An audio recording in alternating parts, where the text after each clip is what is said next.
Hey, welcome to 10X Your Team with Cam and Otis. We're a father-son leadership podcast where we talk with other lifelong learners about making an impact and solving big problems. And every time we come on here, there seems to be some little thing about we got to tweak this or set up that because, I took the camera with me on my trip last week for doing a show when I was out in San Francisco, and now it's all Willy Wonkered out. I think I got it straight, folks. If you're like me and you're OCD about straight lines and parallel lines in a system, I'm looking at the picture and my book. As long as my bookcase is straight, don't judge it on me because I ain't straight anymore. I'm crooked. Uh, and Camden was sitting there doing the same thing. Camden, you got any parts or tools that need to be fixed before we start talking with our guest? No, sir. I think we're all set. I'm very happy with my two camera setup here in the office. Even though you laugh at me because every show I start off, I'm over here on the other screen. At least this way, I never touch this camera. That's a good thing. So I'm always here. That's nice and level there. I mean, actually, I might obsess over it. That might not be level. I'll have to check that after the show. But everything looks pretty good over here, Dad. Good, good. Well, Dave Maestas, brother from the regiment, is joining us, and part of the reason I brought this up is because that's what all three of us were talking about in the green room. Because Dave was like, "Man, this time of day, this time of year, that sun's baking down behind you." How you doing today, Dave? I'm doing great. I wouldn't necessarily complain about the sun because it's probably a nice 73 degrees right now. But just if I do a webinar during this time, that bright sun glaring on my glass and behind me usually. There we go, man. Adjust, adapt, and overcome. Uh, Yep. which, all right, that's my setup. We're gonna pace it, man. Uh, as a brother of the regiment, I know that word, that philosophy has been ingrained into everything that you do, whether it's going to lunch or getting ready for bed. You got a pace plan. Uh, One of the things that comes up all the time in startup world is don't have a plan B. And you and I know that that's BS. Can you talk us through when you first kicked off the business and how you started to put that plan together but didn't get overcome by all the contingencies? Um, I mean, as I first got started in business, especially, I should go back and say, as a brother in our sort of things that we did, especially, yeah, you always have a pace plan for what you're doing, and I still incorporated that when I first started businesses. So, and then there's the other portion where, especially where, okay, everything's not going to go according to plan, so you got to be able to adjust, overcome obstacles. So, when I first started, and obstacles arose, I didn't necessarily go through a pace plan, but I definitely knew that when things happen, it wasn't going to let me get me down. I was going to adjust and move on from there. So, Dave, I want to take us to what I guess is a little bit more of the philosophical side of this. Of Dad, when you were asking that question, you mentioned that people like to not have the plan B. It's kind of that whole like we're not planning for failure type of mindset. And I think when it comes to high level performance, there's a little bit of truth to that of not planning for failure. But then of course there's the reality of things are going to happen. Plans are always going to fall apart. Dave, could you talk a little bit about, like I said, that philosophical aspect of do you have the plan B? How much time do you want to spend thinking about that versus having that first plan, thinking of failure, anything there? Um, I mean, so really the thought process as far as planning and having pace plans, goes into just about everything. And I'll go down to the granular side of marketing where um, email marketing. What if your email system goes down? And having backup systems for just email alone. So I mean, from the side of planning and making sure you have backup plans for things, I mean, it can go into great detail. And some of these things that if you don't go into some detail can be catastrophic if you don't, have a plan ready to go. And a lot of that is based on overall experience. You've experienced some failures that have happened, And from there, you realize, well, I better have a backup plan for that. So philosophically speaking, a lot of things you won't realize will happen or experience. So then, when you finally do experience it, yeah, you're going to have to come up with something, but you won't make that same mistake again. Do you think that I guess because part of the underlying idea of not having that plan B is that it opens you up to that negativity, and then you're more likely to fail because you've thought about what failure looks like versus only visualizing success. Do you think there's any truth to that? No, I don't. I don't at all. I mean, there's nothing It. wrong with having some sort of backup plans in case something goes wrong. Because I'm telling you guys know things go wrong. It just happens. So, have you ever seen that movie, The Devil's Advocate? I haven't. Really? So Keanu Reeves was in it, and Al Pacino, and basically Keanu Reeves, was put out of a job at the end of the movie, and Al Pacino, basically, who was serving, as the devil in the movie, asked him, hey, have you ever thought about going into this industry? And Keanu Reeves was like, oh, maybe. Because basically his career was over, and but there was opportunity that he could do something else. So having a backup plan is important, and but you could adjust and do other things if you need to. So when you started the business, well, before that, let's take a step back. As you took the uniform off and you decided you wanted to step into the entrepreneur world, how much time, because I get asked this quite a bit, how much time did you spend on the contingency plans, the alternate, the contingency, and the emergency, so that, you still want to focus on the primary? That's what we're all talking about. Yeah. But what about those other things, those other three fallback plans? How much time did you spend on those? Well, so that was part of my problem when I first was getting out. Is for about 6 months I had shopped around for jobs, and I found one, and they basically were telling me, hey, you got the job, it should be no problem. And literally the day I signed out to retire, they said, hey, we're sorry, your job's been pushed back 6 months. And it comes to find out, they hired someone else to fill that position, and they were just going to fill me in, 6 months down the road. The problem with that, is I wasn't going to sit around for 6 months doing nothing. And at that time, I had my savings. I was going to burn through that like, crazy. So I instantly thought, okay, well, what can I do to, start making some extra income? And so I did what, anybody else, does in my position. I started a t-shirt company, It's either a t-shirt company or a nonprofit. Those are the two things, right? Company, or a coffee company, Yeah, or a coffee company. Yeah. So but the great thing is I learned all about how to screen print t-shirts. I learned that industry. I learned all about fabrics and things like that. And then I learned the business side as far as, websites and all the shipping, all the things that go along with it that can come into a business, merchant services, all the things you don't think about. All of a sudden I had to put these together like fast because I was like, I got to start making money. And otherwise I told my wife I'm just going to go work at McDonald's. And I was like, man, I'm going to be that Green Beret working at McDonald's or driving a taxi pretty quick here.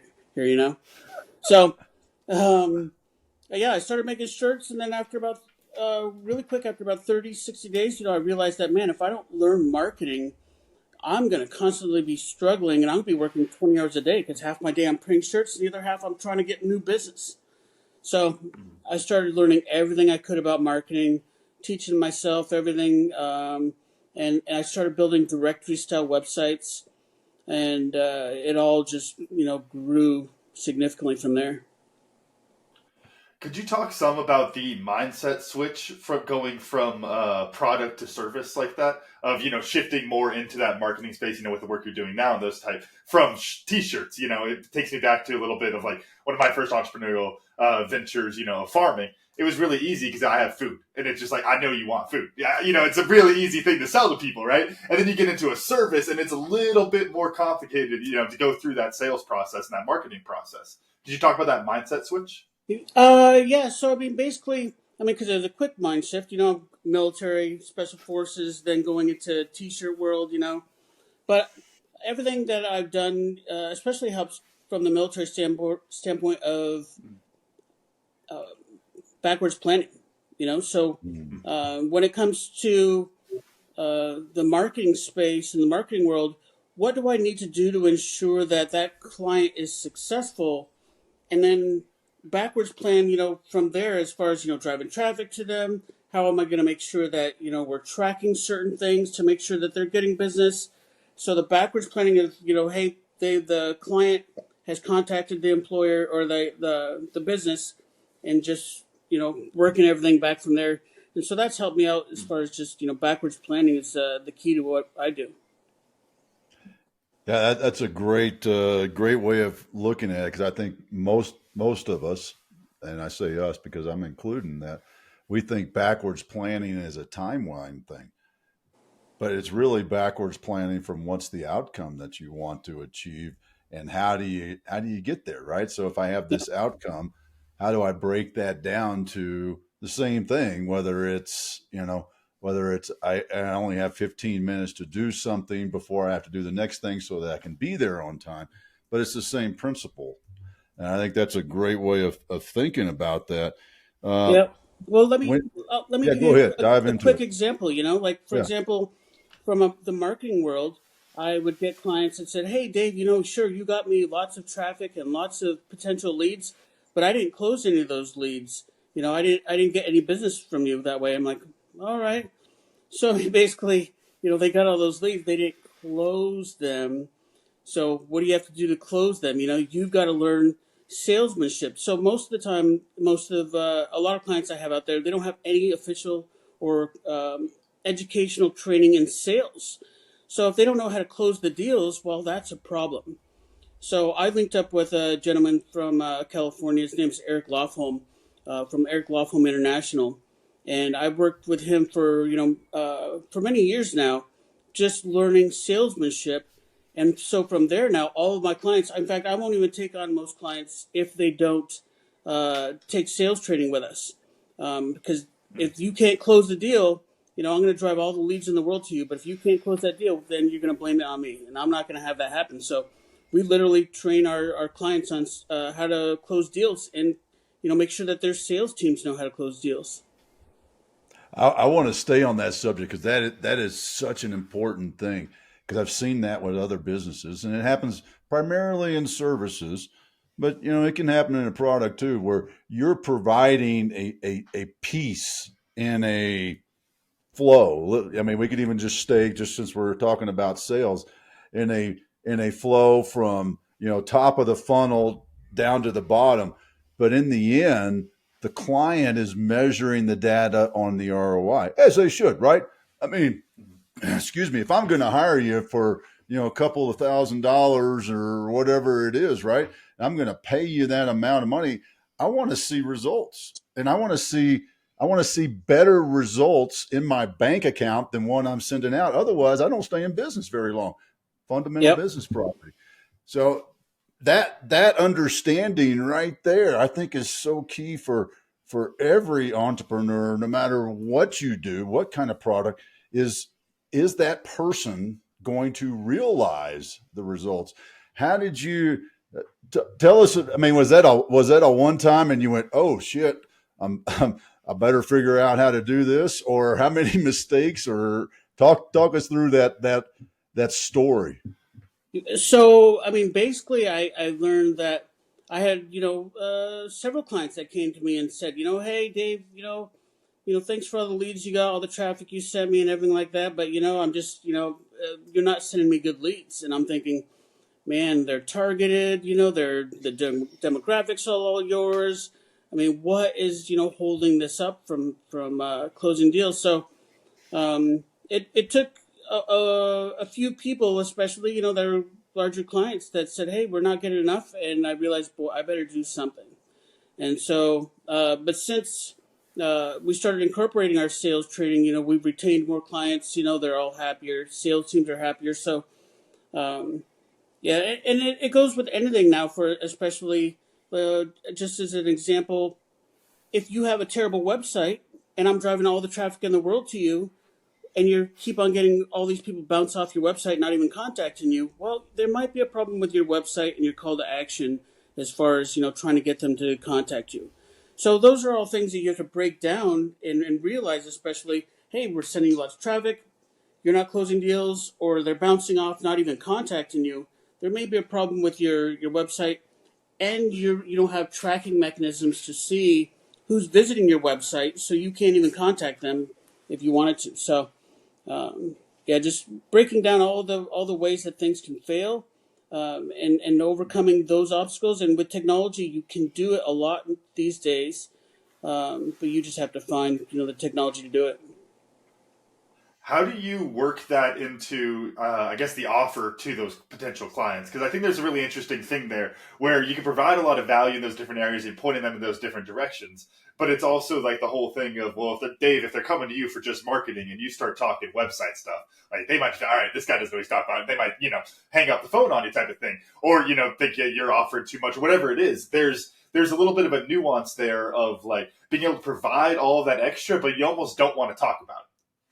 True, there's a lot of people that if you talk about their website and that their website, is not the best in the world, they built it themselves. They're tied to it. They've got something in them that says, I built that website. It's amazing.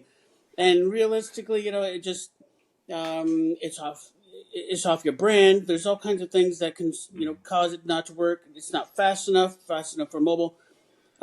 So in a way, there's other things that we can do. Like, for example, if an advertiser comes to us, we can basically, create a landing page for them. So we'll say, hey, we're going to create a lead page for you. And so that way, the traffic comes to us. We capture those leads, don't even send them to their website, and they're just taking in all those leads. So if there's a website like that that's terrible, especially, we'll create a landing page to get that traffic. So what I'm flashing back to, and I think this is you'll get a kick out of this. At least I think I'm making that assumption. It's the you shifted from being the echo on the team to the team sergeant. You putting that team sergeant perspective on the process where it's not, I just got to make comms. That's all I got to do. We got all these other things going on. Do you Yep. feel it that way as you look at it? Yeah, absolutely. I mean, because there's so many different aspects, especially to digital marketing alone. Because you've got your, I think that's a great way to put it. Your 18 Echo side, which could be like your commo, your email marketing, tracking phone numbers. To the 18 Charlie side, which could be building things, building websites. Social media, they could all be, and I'm telling you, that's a great idea. I'm probably going to write an article about something like that, You should. I'm loving it, man. As we're brainstorming, I'm walking with you on this. I'm like, Yeah. okay, so How Charlie SF builds team it. can, Yeah.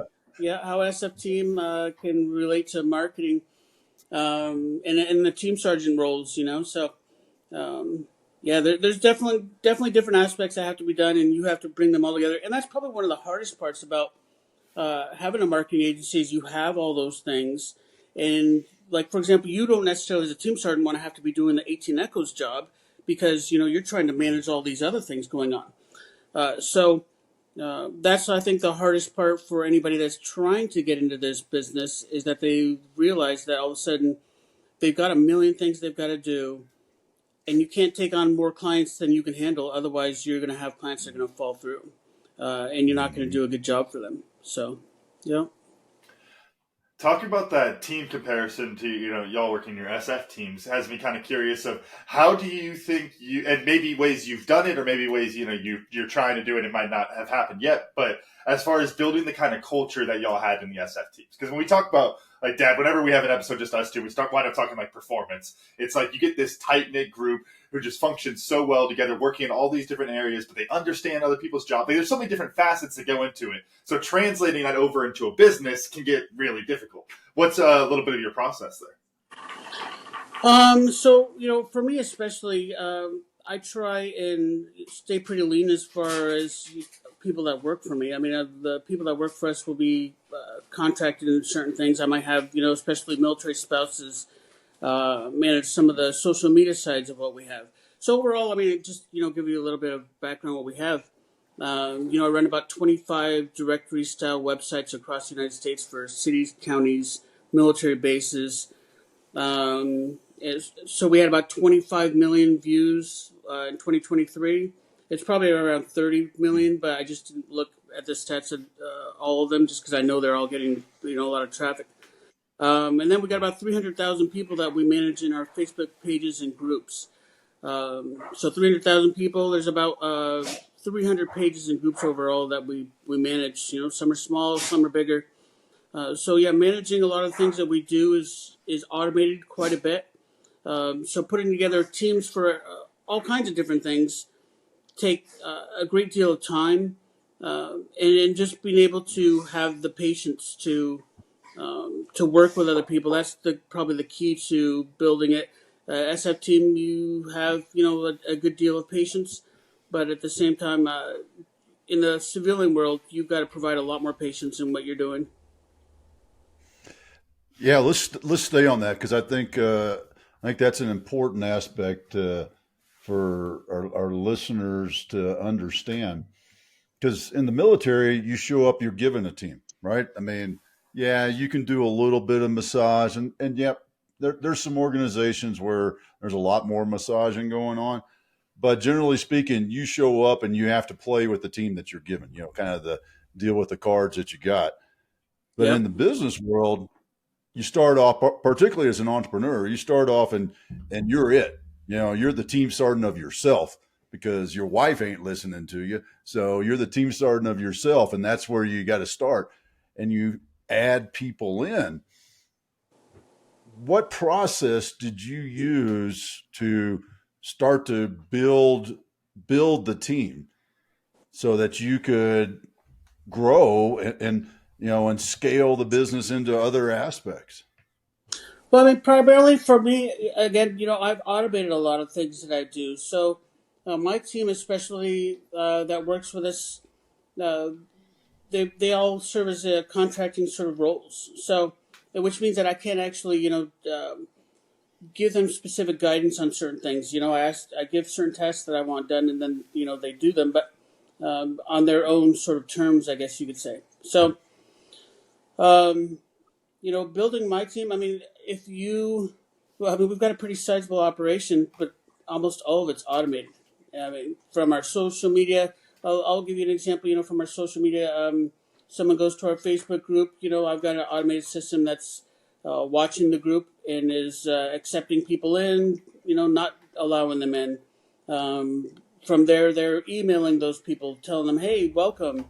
They're sending them a message on social media. "Hey, thanks for stopping by and joining our Facebook group." So that it's all completely automated. So they're like, especially in a Facebook group, I'll get people that'll say, "Hey, how come you denied me entry?" or "Why did I get this email?" and stuff like that. And man, it's all automated. So I mean, I just don't, I just give it the rules and go from there. So, but now with that though, I mean, building teams for me is more of a collaboration with others, collaborating with people who produce events, nonprofits. So my team that I build is primarily people that we all collaborate together to help each other to be successful. I'm laughing at myself here as I think we're just coming around to very much the Green Beret approach to things. It's like, look, we're different groups of people. I'm working with different groups, they're all just contractors over there. But it's like, hey, I got them on this vision and we're all going to work together because we all see that same vision. I love that. I love that we're coming full circle on that. Could you talk a little bit about the leadership component in that type of a field? Because one of the things that, Dad, we had an episode on this a little while back, we talked about is like being able to be not necessarily just completely hands-off leader, but giving people the flexibility to get the job done the way they see fit, which gives them the opportunity to grow and learn and all those kind of things, but also the opportunity to fail. So that's why leaders, shy away from that so much. What you're talking about there, you're really handing off quite a bit of things and you're letting them run with it. What is that like from a leadership perspective? So it's all about vision, and really, it does revolve around leadership, especially providing the vision so people know what your intended goals are and where you would like to be, and where that person who's working with you, especially, can be in the future. They just have to have a little patience, especially because a lot of times starting out, like for example, if I start a new directory website for a city or county, and then someone's working with me there. They're expecting, results in 30 days, 60 days. It just doesn't work that way. It could take 6 months, a year, especially to build a site that's functioning extremely well. So make sure that, they just understand what your vision is.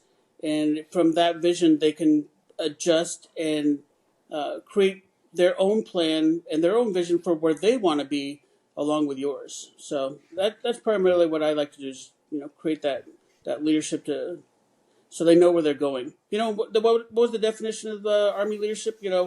Providing purpose, direction, and motivation, right? So, that's kind of what I still do today. Yeah, and you've made me think of something that in that sense, you touched on it a little bit about starting in a new market space. And I was reading one of Alex Hormozy's books. I think it was the $100 million offers one. And he's talking about hiring a salesman, who was really good. And at what point do you measure his true success, his ROI? Because if you take some dude, if I take Dave the salesman and I drop Dave the salesman in Tribe and Purpose, what's the expectations that as a business owner we should have? Because I think that's a great space that you're working in with the new market space and helping clients in the sales. Give us some perspectives on that.